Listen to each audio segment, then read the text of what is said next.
তুমি না তওবা করেছিলে? তুমি না শুধুমাত্র আল্লাহর জন্য সবকিছু ছেড়ে দিয়েছিলে?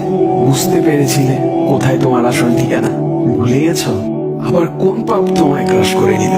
তুমি তো সেই যে নিজের পাপের প্রতি অনুতপ্ত হয়ে সিজদায় পড়ে অঝরে কেঁদেছিলে। তাহলে আবার কেন দুনিয়ার ধোকায় পড়ে গেলে?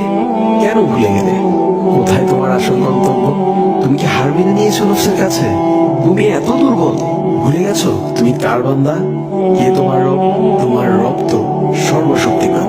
সর্বশক্তিমানের বান্দা আবার কখনো দুর্বল হয় নাকি? মৃত্যু পর্যন্ত লড়ে যাও তুমি। শয়তানকে দেখিয়ে দাও তোমার ইমানের পাওয়ার। শয়তানের ধোকায় পড়ে অনেক পাপ করে ফেলেছো, তাই নিরাশ হয়ে গেছো তুমি, তাই না? তুমি কি জানো না তোমার রব কতটা মহান? তিনি তো তোমাকে ক্ষমা করার জন্য অপেক্ষা করছেন। তাই ফিরে আসো সেই রবের দুয়ারে, যার দুয়ার কখনো বন্ধ হয় না।